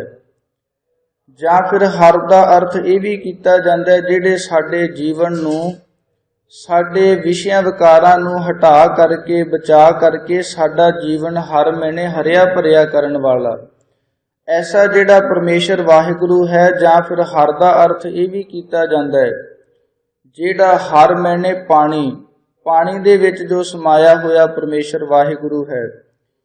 ਜਾਂ ਹਰ ਦਾ ਅਰਥ ਇਹ ਵੀ ਕੀਤਾ ਜਾਂਦਾ ਜਿਹੜਾ ਹਰ ਅਗਨੀ, ਅਗਨੀ ਦੇ ਵਿੱਚ ਸਮਾਇਆ ਹੋਇਆ ਜਿਹੜਾ ਪਰਮੇਸ਼ਰ ਵਾਹਿਗੁਰੂ ਹੈ। ਉਸ ਵਾਹਿਗੁਰੂ ਦੀ ਜਿਹੜੀ ਕਥਾ ਹੈ ਉਹ ਨਿਰਾਲੀ, ਉਹ ਨਿਰਲੇਪ ਕਰਨ ਵਾਲੀ ਹੈ, ਸਾਨੂੰ ਇਸ ਭਵਜਲ ਸੰਸਾਰ ਤੋਂ ਬਚਾਉਣ ਵਾਲੀ ਹੈ। ਰਹਾਉ ਹਰ ਕੇ ਸੰਤ ਸੁਣਹੁ ਜਨ ਭਾਈ, ਗੁਰ ਸੇਵਿਹੁ ਬੇਗ ਬੇਗਾਲੀ। ਵਿਸ਼ਰਾਮ ਦੇ ਕੇ ਸਤਿਗੁਰੂ ਜੀ ਬਚਨ ਉਚਾਰਨ ਕਰਦੇ ਹਨ ਤੇ ਸਾਨੂੰ ਇੱਕ ਸੰਤ ਮਹਾਂਪੁਰਖਾਂ ਦੀ ਬਚਨਾਂ ਦੇ ਨਾਲ ਉਪਦੇਸ਼ ਬਖਸ਼ਿਸ਼ ਕਰਦੇ ਹਨ ਕਿ ਐ ਮੇਰੇ ਸੰਤ ਜਨੋ, ਐ ਮੇਰੇ ਭਾਈ ਜਨੋ, ਗੁਰ ਸੇਵਿਹੁ ਬੇਗ ਬੇਗਾਲੀ, ਕਿ ਤੁਸੀਂ ਗੁਰੂ ਕੀ ਜਿਹੜੀ ਸੇਵਾ ਹੈ, ਕਿਉਂਕਿ ਗੁਰੂ ਘਰ ਦੇ ਵਿੱਚ ਦੋ ਮੁੱਖ ਸਾਧਨ ਹਨ। ਉਹ ਕਿਹੜੇ ਹਨ? ਇੱਕ ਸੇਵਾ ਤੇ ਇੱਕ ਸਿਮਰਨ। ਇਹ ਦੋ ਮੁੱਖ ਸਾਧਨ ਹਨ। ਆਮ ਕਰਕੇ ਅਸੀਂ ਆਖਦੇ ਹਾਂ ਕਿ ਜਿਹੜੀ ਗੁਰਸਿੱਖੀ ਦੇ ਅੰਦਰ ਪ੍ਰਵੇਸ਼ ਹੋਣ ਦੇ ਲਈ ਵਿੱਦਿਆ ਜ਼ਰੂਰੀ ਹੈ, ਪਰ ਜਦੋਂ ਅਸੀਂ ਇਤਿਹਾਸ ਦੇ ਵਿੱਚ ਨਜ਼ਰ ਮਾਰ ਕੇ ਵੇਖਦੇ ਹਾਂ, ਜਦੋਂ ਭਾਈ ਮਨੀ ਸਿੰਘ ਜੀ ਸਾਹਿਬ ਸ੍ਰੀ ਗੁਰੂ ਗੋਬਿੰਦ ਸਿੰਘ ਮਹਾਰਾਜ ਜੀ ਦੀ ਸ਼ਰਨ ਦੇ ਵਿੱਚ ਆਉਂਦੇ ਨੇ, ਕਿ ਜਿਹੜਾ ਉੱਥੇ ਸੰਥਿਆ ਕਰਵਾਉਣ ਵਾਲਾ ਗੁਰਸਿੱਖ ਸੀ, ਉਸ ਨੇ ਵੇਖਿਆ ਕਿ ਜਿਹੜੇ ਭਾਈ ਮਨੀ ਸਿੰਘ ਜੀ ਨੇ ਇਹ ਬਹੁਤ ਵਿੱਦਿਆ ਦੇ ਵਿੱਚ ਹੁਸ਼ਿਆਰ ਨੇ, ਕਿਉਂ ਨਾ ਹੋਵੇ ਕਿ ਇਹਨੂੰ ਸੇਵਾ ਦੇ ਵੱਲੋਂ ਹਟਾ ਕੇ ਸਿਰਫ ਵਿੱਦਿਆ ਪੜ੍ਹਨ ਦੇ ਲਈ ਲਾਇਆ ਜਾਵੇ। ਸਾਹਿਬ ਸ੍ਰੀ ਗੁਰੂ ਗੋਬਿੰਦ ਸਿੰਘ ਮਹਾਰਾਜ ਜੀ ਦੇ ਪਾਸ ਬੇਨਤੀ ਕੀਤੀ ਕਿ ਸਤਿਗੁਰੂ ਜੀਓ, ਇਹ ਭਾਈ ਮਨੀ ਸਿੰਘ ਜੀ ਜੋ ਬਹੁਤ ਛੋਟੀ ਉਮਰ ਦੇ ਨੇ, ਇਹ ਬਹੁਤ ਵਿੱਦਿਆ ਪੜ੍ਹ ਸਕਦੇ ਨੇ, ਇਹਨਾਂ ਨੂੰ ਵਿੱਦਿਆ ਪੜ੍ਹਾਈ ਜਾਵੇ। ਤੇ ਸਤਿਗੁਰਾਂ ਨੂੰ ਜਦੋਂ ਇਹ ਬੇਨਤੀ ਸਤਿਗੁਰਾਂ ਨੇ ਸੁਣੀ ਤੇ ਸਾਹਿਬ ਸ੍ਰੀ ਗੁਰੂ ਗੋਬਿੰਦ ਸਿੰਘ ਮਹਾਰਾਜ ਜੀ ਆਖਣ ਲੱਗੇ ਕਿ ਜੇ ਵਿੱਦਿਆ ਦੇ ਵਿੱਚ ਕੁਸ਼ਲ ਹੈ, ਫਿਰ ਇਦਾਂ ਕਰੋ ਕਿ ਹੁਣ ਛੋਟੇ ਭਾਂਡੇ ਨੇ ਜਿਹੜੇ ਲੰਗਰ ਦੇ ਵਿੱਚ ਵੱਡੇ ਕੜਾਏ ਨੇ, ਉਹਨਾਂ ਨੂੰ ਇਹੀ ਮਾਂਜਿਆ ਕਰੇਗਾ। ਸੋ ਕਹਿਣ ਤੋਂ ਭਾਵ ਇਹ ਹੈ ਕਿ ਗੁਰਸਿੱਖੀ ਦੇ ਅੰਦਰ ਜਿਹੜਾ ਸੇਵਾ ਔਰ ਸਿਮਰਨ, ਇਹ ਮੁੱਖ ਰੂਪ ਦੇ ਅੰਦਰ ਦੋ ਸਾਧਨ ਹਨ। ਸਾਹਿਬ ਸ੍ਰੀ ਗੁਰੂ ਰਾਮਦਾਸ ਮਹਾਰਾਜ ਜੀ ਬਚਨ ਉਚਾਰਨ ਕਰਦੇ ਹਨ ਕਿ ਗੁਰੂ ਕੀ ਜਿਹੜੀ ਸੇਵਾ ਹੈ, ਇਸ ਨੂੰ ਬੇਗ ਬੇਗਾਲੀ, ਛੇਤੀ ਤੋਂ ਛੇਤੀ, ਭਾਵ ਦੇਰੀ ਤੋਂ ਬਿਨਾ ਜ਼ਰੂਰ ਬਰ ਜ਼ਰੂਰ ਸੇਵਨਾ ਕਰੋ। ਕਿਉਂਕਿ ਮਨੁੱਖ ਅੱਜ ਕੱਲ ਕਰਦਿਆਂ ਹੋਇਆਂ ਆਪਣੀ ਸਾਰੀ ਉਮਰ ਜਿਹੜੀ ਹੈ ਉਸ ਨੂੰ ਬਤੀਤ ਕਰ ਲੈਂਦਾ ਹੈ ਕਿ ਜਦੋਂ ਆਪਾਂ ਇਹ ਕੰਮ ਕਰ ਲਵਾਂਗੇ ਉਦੋਂ ਅਸੀਂ ਕੇਸਾਧਾਰੀ ਹੋਵਾਂਗੇ, ਜਦੋਂ ਅਸੀਂ ਆਪਣੇ ਬੱਚਿਆਂ ਦੇ ਪੁੱਤ ਪੋਤਰਿਆਂ ਦੇ ਵਿਆਹ ਸ਼ਾਦੀਆਂ ਕਰ ਲਈਆਂ ਉਦੋਂ ਅਸੀਂ ਅੰਮ੍ਰਿਤ ਛਕਾਂਗੇ। ਇਦਾਂ ਕਰਦਿਆਂ ਜਿਹੜਾ ਮਨੁੱਖ ਹੈ ਆਪਣਾ ਸਾਰਾ ਜੀਵਨ ਬਤੀਤ ਕਰ ਲੈਂਦਾ ਹੈ। ਇਸ ਲਈ ਇਸ ਦਾ ਸੰਪਰਦਾਇ ਦੇ ਅੰਦਰ ਇਹ ਵੀ ਅਰਥ ਕੀਤਾ ਜਾਂਦਾ ਹੈ ਕਿ ਗੁਰ ਸੇਵਿਹੁ ਬੇਗ ਬੇਗਾਲੀ, ਕਿ ਜਿਹੜੀ ਗੁਰੂ ਕੀ ਸੇਵਾ ਹੈ ਇਹ ਬੇਗਾਲੀ। ਬੇ ਦਾ ਅਰਥ ਹੈ ਦਵੈਤ, ਈਰਖਾ ਤੋਂ ਗਾਲੀ ਮੈਨੇ ਰਹਿਤ ਕਰਨ ਵਾਲੀ ਹੈ, ਗਾਲਣ ਵਾਲੀ ਹੈ। ਭਾਵ ਸਾਡੇ ਮਨਾਂ ਦੇ ਵਿੱਚੋਂ ਜਿਹੜੀ ਆਮ ਮਨੁੱਖਾਂ ਦੇ ਪ੍ਰਤੀ ਜਿਹੜੀ ਈਰਖਾ ਦਵੈਸ਼ ਭਾਵ ਹੁੰਦਾ ਹੈ, ਉਸ ਨੂੰ ਗੁਰੂ ਕੀ ਸੇਵਾ ਗਾਲਣ ਵਾਲੀ ਹੈ। ਸਤਿਗੁਰ ਸੇਵ ਖਰਚ ਹਰ ਬੱਧ ਹੋ, ਮਤ ਜਾਣਹੁ ਆਜ ਕੇ ਕਾਲੀ। ਸਤਿਗੁਰੂ ਜੀ ਆਖਦੇ ਹਨ ਕਿ ਗੁਰੂ ਕੀ ਸੇਵਾ ਕਰਕੇ ਜਿਹੜਾ ਖਰਚੀ ਹੈ, ਜਿਹੜਾ ਨਾਲ ਬੰਨ੍ਹ ਕੇ ਲੈ ਕੇ ਜਾਣ ਵਾਲਾ ਹੈ, ਜਿਵੇਂ ਪੁਰਾਣੇ ਸਮੇਂ ਦੇ ਅੰਦਰ ਜਾਂ ਅਸੀਂ ਜਦੋਂ ਸਫ਼ਰ ਦੇ ਵਿੱਚ ਜਾਣਾ ਹੋਵੇ ਤੇ ਨਾਲ ਅਸੀਂ ਭੋਜਨ ਪ੍ਰਸ਼ਾਦਾ ਪਾਣੀ ਬੰਨ੍ਹ ਲੈਂਦੇ ਹਾਂ, ਉਸ ਨੂੰ ਆਖਿਆ ਜਾਂਦਾ ਹੈ ਖਰਚੀ। ਇਸ ਲਈ ਸਤਿਗੁਰੂ ਜੀ ਆਖਦੇ ਹਨ ਕਿ ਸਤਿਗੁਰ ਸੇਵ ਖਰਚ ਹਰ ਬੱਧ ਹੋ, ਕਿ ਸਤਿਗੁਰਾਂ ਦੀ ਸੇਵਾ ਕਰਕੇ ਹਰੀ ਪਰਮੇਸ਼ਰ ਵਾਹਿਗੁਰੂ ਦਾ ਨਾਮ ਜਪ ਕੇ ਆਪਣੇ ਬੁੱਧੀ ਰੂਪ ਪੱਲੇ ਦੇ ਨਾਲ ਜਿਹੜਾ ਖਰਚਣ ਵਾਲਾ ਨਾਮ ਹੈ ਉਸ ਨੂੰ ਬੰਨ੍ਹ ਲੈਣਾ ਕਰੋ, ਜਿਹੜਾ ਸਾਡੇ ਪਰਲੋਕ ਦੇ ਵਿੱਚ ਕੰਮ ਆਵੇਗਾ। ਮਤ ਜਾਣੋ ਆਜ ਕੇ ਕਾਲੀ, ਕਹਿੰਦੇ ਮਤਾ ਜਾਣੋ ਕਿ ਤੁਸੀਂ ਅੱਜ ਕੱਲ ਕਰਦਿਆਂ ਹੋਇਆਂ ਤੁਹਾਡਾ ਇਦਾਂ ਹੀ ਸਮਾਂ ਬਤੀਤ ਹੋ ਜਾਵੇ ਕਿ ਅੱਜ ਨਹੀਂ ਕੱਲ ਨੂੰ ਅਸੀਂ ਨਾਮ ਜਪ ਲਵਾਂਗੇ।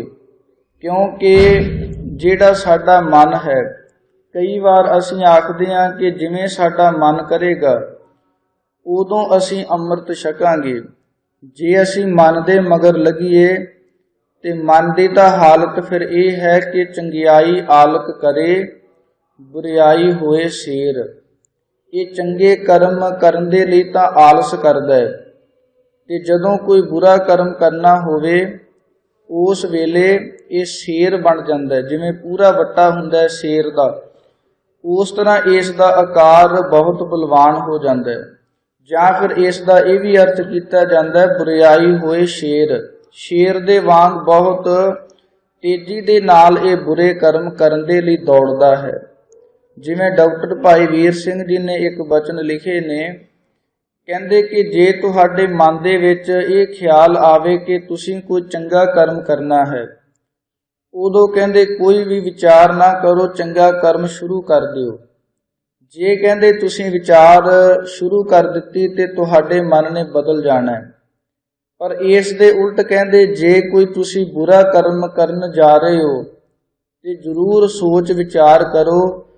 ਹੋ ਸਕਦਾ ਹੈ ਕਿ ਵਿਚਾਰ ਕਰਦਿਆਂ ਹੋਇਆਂ ਤੁਹਾਡੇ ਮਨ ਨੂੰ ਲੱਗੇ ਕਿ ਆਹ ਜਿਹੜਾ ਕੰਮ ਹੈ ਸਾਡੇ ਜੀਵਨ ਦੇ ਲਈ ਨੁਕਸਾਨਦਾਇਕ ਹੈ, ਇਸ ਨੂੰ ਨਾ ਕਰਨਾ ਕਰੀਏ। ਇਸ ਲਈ ਇਸ ਤਰ੍ਹਾਂ ਵੀ ਪਾਪਾਂ ਕੁਕਰਮਾਂ ਤੋਂ ਬਚਿਆ ਜਾ ਸਕਦਾ ਹੈ। ਸਤਿਗੁਰੂ ਜੀ ਆਖਦੇ ਹਨ, ਮਤ ਜਾਣੋ ਆਜ ਕੇ ਕਾਲੀ, ਕਿ ਮਤਾ ਜਾਣੋ ਕਿ ਅਸੀਂ ਕੱਲ ਨੂੰ ਨਾਮ ਜਪ ਲਵਾਂਗੇ ਜਾਂ ਫਲਾਣੀ ਉਮਰ ਦੇ ਵਿੱਚ ਅੰਮ੍ਰਿਤ ਛਕ ਲਵਾਂਗੇ। ਕਿਸੇ ਵੀ ਪ੍ਰਕਾਰ ਦੀ ਦੇਰੀ ਨਾ ਕਰਨਾ ਕਰੋ। ਹਰ ਕੇ ਸੰਤ ਜਪੋ ਹਰ ਜਪਣਾ, ਹਰ ਸੰਤ ਚੱਲੈ ਹਰ ਨਾਲੀ। ਹੇ ਹਰੀ ਕੇ ਸੰਤ ਜਨੋ, ਹਰੀ ਪਰਮੇਸ਼ਰ ਵਾਹਿਗੁਰੂ ਦਾ ਨਾਮ ਜਪਣਾ ਕਰੋ। ਜਿਹੜਾ ਐਸਾ ਹਰੀ ਵਾਹਿਗੁਰੂ ਦਾ ਨਾਮ ਹੈ, ਹਰ ਸੰਤ ਚੱਲੈ ਹਰ ਨਾਲੀ, ਉਹ ਜਿਹੜੇ ਸੰਤ ਮਹਾਤਮਾ ਹਨ ਔਰ ਉਹਨਾਂ ਦਾ ਦੁਆਰਾ ਜਪਾਇਆ ਹੋਇਆ ਜਿਹੜਾ ਨਾਮ ਹੈ, ਉਹ ਅਸੀਂ ਪ੍ਰਲੋਕ ਦੇ ਅੰਦਰ ਸਾਡੇ ਨਾਲ ਜਾਣ ਵਾਲਾ ਹੈ। ਜਿਹੜੇ ਵਸਤਰ ਹਨ, ਖਾਣਾ ਪਾਣਾ ਹੈ, ਜਿਤਨੇ ਵੀ ਪਦਾਰਥ ਅਸੀਂ ਇਕੱਤਰਿਤ ਕੀਤੇ ਹੋਏ ਨੇ, ਉਹਨਾਂ ਦੇ ਵਿੱਚੋਂ ਕਿਸੇ ਨੇ ਨਾਲ ਨਹੀਂ ਜਾਣਾ। ਹੋਰ ਤਾਂ ਹੋਰ ਹੈ ਸੰਗ ਕੀ ਦੇਹ ਨਾ ਸੰਗ ਸਿਧਾਇ ਹੈ। ਜਿਹੜੇ ਇਹ ਸਾਡਾ ਸਰੀਰ ਹੈ, ਇਸ ਨੇ ਵੀ ਸਾਡੇ ਨਾਲ ਨਹੀਂ ਜਾਣਾ, ਜਿਸ ਨੂੰ ਸਾਰੀ ਉਮਰ ਅਸੀਂ ਚੱਕੀ ਫਿਰਦੇ ਹਾਂ। ਤੇ ਇਸ ਪ੍ਰਕਾਰ ਹਰ ਸੰਤ ਚੱਲੈ ਹਰ ਨਾਲੀ, ਜਾਂ ਇਸ ਦੇ ਇਹ ਵੀ ਅਰਥ ਕੀਤੇ ਜਾਂਦੇ ਨੇ। ਸਾ ਦਾ ਅਰਥ ਹੈ ਸਮਾਂ, ਤਾ ਦਾ ਅਰਥ ਹੈ ਅੰਤ। ਅੰਤ ਸਮੇਂ ਜਿਹੜਾ ਨਾਮ ਹੈ ਉਹ ਸਾਡੇ ਨਾਲ ਜਾਣ ਵਾਲਾ ਹੈ। ਜਾਂ ਫਿਰ ਜਿਹੜੇ ਸੰਤ ਮਹਾਤਮਾ ਜੋ ਪਰਮੇਸ਼ਰ ਵਾਹਿਗੁਰੂ ਦਾ ਨਾਮ ਜਪਣ ਵਾਲੇ ਨੇ, ਉਹਨਾਂ ਦੇ ਅੰਗ ਸੰਗ ਸਹਾਈ ਪਰਮੇਸ਼ਰ ਵਾਹਿਗੁਰੂ ਪ੍ਰਲੋਕ ਦੇ ਵਿੱਚ ਵੀ ਹੋਣਾ ਕਰਦਾ ਹੈ। ਜਿਨ ਹਰ ਜਪਿਆ ਸੇ ਹਰ ਹੋਏ, ਹਰ ਮਿਲਿਆ ਕੇਲ ਕੇ ਲਾਲੀ। ਸਤਿਗੁਰੂ ਜੀ ਪਾਵਨ ਪੁੱਤਰ ਬਚਨ ਉਚਾਰਨ ਕਰਦੇ ਹਨ ਕਿ ਜਿਨ੍ਹਾਂ ਗੁਰਸਿੱਖਾਂ ਨੇ, ਜਿਨ੍ਹਾਂ ਮਨੁੱਖਾਂ ਨੇ ਵੀ ਪਰਮੇਸ਼ਰ ਵਾਹਿਗੁਰੂ ਦਾ ਨਾਮ ਜਪਿਆ ਹੈ, ਉਹਨਾਂ ਦਾ ਵੀ ਸਵਰੂਪ, ਉਹਨਾਂ ਦਾ ਵੀ ਜਿਹੜਾ ਚਾਲ ਚੱਲਣ ਹੈ ਉਹ ਵਾਹਿਗੁਰੂ ਜੀ ਦੇ ਵਰਗਾ ਹੋ ਜਾਂਦਾ ਹੈ। ਹਰ ਮਿਲਿਆ ਕੇਲ ਕੇ ਲਾਲੀ, ਕਿਉਂਕਿ ਉਹਨਾਂ ਨੂੰ ਜਿਹੜੀਆਂ ਕੇਲ ਕੇ ਲਾਲੀ ਕਿਰੜਾਵਾਂ ਕਰਨ ਵਾਲਾ ਜਿਹੜਾ ਪਰਮੇਸ਼ਰ ਵਾਹਿਗੁਰੂ ਹੈ ਉਹ ਮਿਲ ਜਾਂਦਾ ਹੈ। ਜਾਂ ਕੇਲ ਕੇ ਲਾਲੀ ਜਿਹੜੀਆਂ ਖੇਡਾਵਾਂ ਖੇਲਣ ਵਾਲਾ ਹੈ, ਜਿਹੜਾ ਆਪਣੀ ਸੱਤਾ ਦੇ ਨਾਲ ਦੇਵੀ ਦੇਵਤਿਆਂ ਨੂੰ ਵੀ ਚਲਾਉਣ ਵਾਲਾ ਕਿ ਲਾਲੀ ਪਰਮੇਸ਼ਰ ਹੈ, ਉਸ ਵਾਹਿਗੁਰੂ ਦੇ ਸਵਰੂਪ ਦੇ ਵਾਂਗ ਉਹਨਾਂ ਨੂੰ ਮਿਲ ਜਾਂਦੇ ਨੇ। ਜਿਵੇਂ ਆਪਾਂ ਸਾਹਿਬ ਸ੍ਰੀ ਗੁਰੂ ਗੋਬਿੰਦ ਸਿੰਘ ਮਹਾਰਾਜ ਜੀ ਦੇ ਇਹ ਬਚਨ ਪੜ੍ਹਦੇ ਹਾਂ, ਹਰ ਜਨ ਦੁਈ ਏਕ ਹੈ, ਬਿਬ ਵਿਚਾਰ ਕਛ ਨਾਹੇ, ਜਲ ਤੇ ਉਪਜਤ ਰੰਗ, ਜਿਉ ਜਲ ਹੀ ਵਿਖੈ ਸਮਾਹੇ। ਸੋ ਇਸ ਪ੍ਰਕਾਰ ਜਾਂ ਕੇਲ ਕੇ ਲਾਲੀ, ਪਾਣੀ ਦੇ ਵਿੱਚ ਜੋ ਮਿਲਿਆ ਹੋਇਆ ਪਰਮੇਸ਼ਰ ਹੈ, ਉਸੇ ਦੇ ਵਾਂਗ ਜਿਵੇਂ ਪਾਣੀ ਦੇ ਵਿੱਚ ਆਣ ਕੇ ਪਾਣੀ ਮਿਲ ਜਾਂਦਾ ਹੈ। ਜਿਉ ਜਲ ਮਹਿ ਜਲ ਆਏ ਖਟਾਨਾ, ਤਿਉ ਜੋਤੀ ਸੰਗ ਜੋਤ ਸਮਾਨਾ। ਖਿਟਾਨਾ ਦਾ ਅਰਥ ਹੈ ਮਿਲਣਾ। ਜਿਵੇਂ ਪਾਣੀ ਦੇ ਵਿੱਚ ਆਣ ਕੇ ਪਾਣੀ ਮਿਲ ਜਾਂਦਾ ਹੈ, ਉਸੇ ਪ੍ਰਕਾਰ ਹੀ ਨਾਮ ਜਪਣ ਵਾਲੇ ਮਿਲ ਜਾਂਦੇ ਨੇ। ਹਰ ਹਰ ਜਪਨ ਜਪ ਲੋਚ ਲੁਚਾਨੀ, ਹਰ ਕਿਰਪਾ ਕਰ ਬਨਵਾਲੀ। ਹੇ ਪਰਮੇਸ਼ਰ ਵਾਹਿਗੁਰੂ ਜੀਓ, ਹਰ ਹਰ ਜਪਨ ਜਪ, ਇਸ ਲਈ ਹਰੀ ਵਾਹਿਗੁਰੂ ਦਾ ਜਿਹੜਾ ਸਾਡੇ ਪਾਪਾਂ ਨੂੰ ਹਰਨ ਵਾਲਾ, ਨਾਸ਼ ਕਰਨ ਵਾਲਾ ਹੈ, ਐਸੇ ਵਾਹਿਗੁਰੂ ਦਾ ਜਿਹੜਾ ਜਾਪ ਹੈ, ਨਾਮ ਹੈ, ਉਸ ਨੂੰ ਜਪਣਾ ਕਰੋ। ਲੋਚ ਲੁਚਾਨੀ, ਉਸੇ ਦੀ ਜਿਹੜੀ ਲੋਚ ਇੱਛਾ ਹੈ, ਉਸ ਨੂੰ ਲੁਚਾਨੀ ਮੈਨੇ ਇੱਛਾ ਪੂਰੀ ਕਰਨਾ ਕਰੋ। ਜੇ ਕੋਈ ਇੱਛਾ ਹੈ ਮਨ ਦੇ ਵਿੱਚ ਤੇ ਉਹ ਵਾਹਿਗੁਰੂ ਦੇ ਨਾਮ ਦੀ ਕਰੋ। ਕਈ ਵਾਰ ਅਸੀਂ ਆਮ ਜਿਹੜੀਆਂ ਸੰਸਾਰੀ ਵਸਤੂਆਂ ਹਨ, ਉਹਨਾਂ ਦੀਆਂ ਇੱਛਾਵਾਂ ਕਰਦੇ ਹੋਏ ਜੀਵਨ ਬਤੀਤ ਕਰ ਲੈਂਦੇ ਹਾਂ। ਪਰ ਸਤਿਗੁਰੂ ਜੀ ਆਖਦੇ ਹਨ, ਹਰ ਹਰ ਜਪਨ ਜਪ ਲੋਚ ਲੁਚਾਨੀ, ਹਰ ਕਿਰਪਾ ਕਰ ਬਨਵਾਲੀ। ਹੇ ਬਨਾਂ ਦੇ ਮਾਲੀ ਪਰਮੇਸ਼ਰ ਵਾਹਿਗੁਰੂ ਜੀਓ, ਇਸ ਸੰਸਾਰ ਜੰਗਲ ਦੇ ਪਾਲਣਹਾਰ ਵਾਹਿਗੁਰੂ ਜੀਓ, ਤੁਸੀਂ ਸਾਡੇ ਉੱਪਰ ਕਿਰਪਾ ਕਰਕੇ ਸਾਨੂੰ ਆਪਣਾ ਜਾਪ ਬਖਸ਼ ਦੇਣਾ ਕਰੋ। ਜਨ ਨਾਨਕ ਸੰਗਤ ਸਾਧ ਹਰ ਮਿਲਹੁ, ਹਮ ਸਾਧ ਜਨਾ ਪਗ ਰਾਲੀ। ਸਾਹਿਬ ਸ੍ਰੀ ਗੁਰੂ ਰਾਮਦਾਸ ਮਹਾਰਾਜ ਜੀ ਵਾਹਿਗੁਰੂ ਦੇ ਅੱਗੇ ਬੇਨਤੀ ਕਰਦੇ ਹਨ ਤੇ ਸਾਨੂੰ ਸਮਝਾਉਂਦੇ ਹਨ ਕਿ ਜਿਹੜੇ ਸਾਧੂ ਮਹਾਤਮਾ ਨਾਮ ਜਪਣ ਵਾਲੇ ਨੇ, ਉਹਨਾਂ ਦੀ ਸੰਗਤ ਦੇ ਵਿੱਚ ਸਾਨੂੰ ਮੇਲ ਦੇਣਾ ਕਰੋ। ਹਮ ਸਾਧ ਜਨਾ ਪਗਰਾਲੀ, ਅਸੀਂ ਸਾਧੂ ਮਹਾਤਮਾ ਦੀ ਚਰਨ ਧੂੜੀ ਨੂੰ ਪ੍ਰਾਪਤ ਕਰਦੇ ਹਾਂ। ਇਸ ਦੇ ਅੰਦਰ ਇਹ ਭਾਵ ਹੈ ਕਿ ਜਿਹੜੀ ਧੂੜੀ ਹੁੰਦੀ ਹੈ ਇਹ ਹਮੇਸ਼ਾ ਪੈਰਾਂ ਦੇ ਹੇਠਾਂ ਰਹਿੰਦੀ ਹੈ।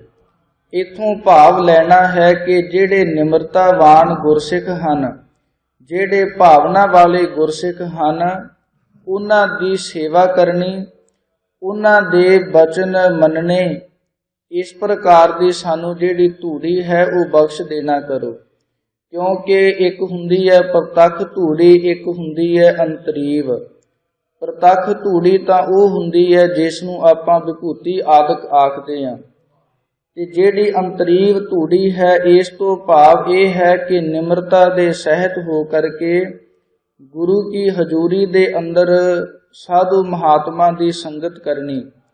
ਇਸ ਦੇ ਨਾਲ ਹੀ ਵਾਹਿਗੁਰੂ ਜੀ ਦੀ ਜਿਹੜੀ ਖੁਸ਼ੀ ਹੈ ਉਸ ਦੇ ਅਸੀਂ ਭਾਗੀ ਬਣ ਸਕਦੇ ਹਾਂ। 2 ਮਿੰਟ ਵਾਹਿਗੁਰੂ ਦਾ ਜਾਪ ਕਰਕੇ ਫਿਰ ਆਪਾਂ ਸਮਾਪਤੀ ਕਰ ਦੇਣੀ ਹੈ। ਇੱਕ ਓੰਕਾਰ ਸਤਿਨਾਮ ਕਰਤਾ ਪੁਰਖ ਨਿਰਭਉ ਨਿਰਵੈਰ ਅਕਾਲ ਮੂਰਤ ਅਜੂਨੀ ਸੈਭੰ ਗੁਰ ਪ੍ਰਸਾਦ ਜਪ। ਆਦ ਸੱਚ ਜੁਗਾਦ ਸੱਚ ਹੈ ਵੀ ਸੱਚ, ਨਾਨਕ ਹੋਸੀ ਵੀ। ਇੱਕ ਓੰਕਾਰ ਸਤਿਨਾਮ ਕਰਤਾ ਪੁਰਖ ਨਿਰਭਉ ਨਿਰਵੈਰ ਅਕਾਲ ਮੂਰਤ ਅਜੂਨੀ ਸੈਭੰ ਗੁਰ ਪ੍ਰਸਾਦ ਜਪ। ਆਦ ਸੱਚ ਜੁਗਾਦ ਸੱਚ ਹੈ ਵੀ ਸੱਚ, ਨਾਨਕ ਹੋਸੀ ਵੀ ਸੱਚ।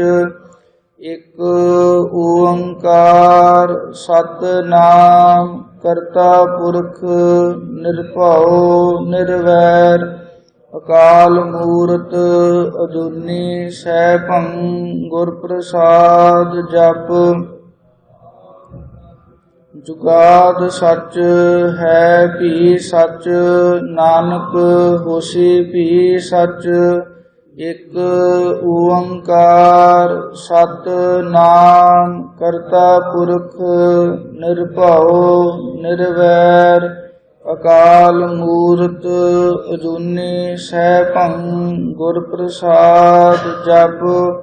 ਆਦ ਸੱਚ ਜੁਗਾਦ ਸੱਚ ਹੈ ਵੀ ਸੱਚ, ਨਾਨਕ ਹੋਸੀ ਵੀ ਸੱਚ। ਇੱਕ ਓੰਕਾਰ ਸਤਿਨਾਮ ਕਰਤਾ ਪੁਰਖ ਨਿਰਭਉ ਨਿਰਵੈਰ ਅਕਾਲ ਮੂਰਤ ਅਜੂਨੀ ਸੈਭੰ ਗੁਰ ਪ੍ਰਸਾਦ ਜਪ। ਆਦ ਸੱਚ ਜੁਗਾਦ ਸੱਚ ਹੈ ਵੀ ਸੱਚ, ਨਾਨਕ ਹੋਸੀ ਵੀ ਸੱਚ। ਵਾਹਿਗੁਰੂ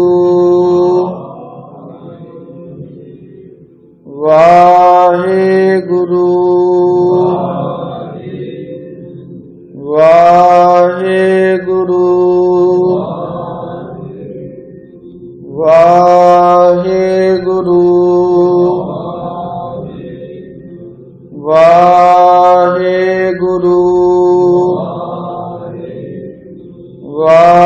ਵਾਹਿਗੁਰੂ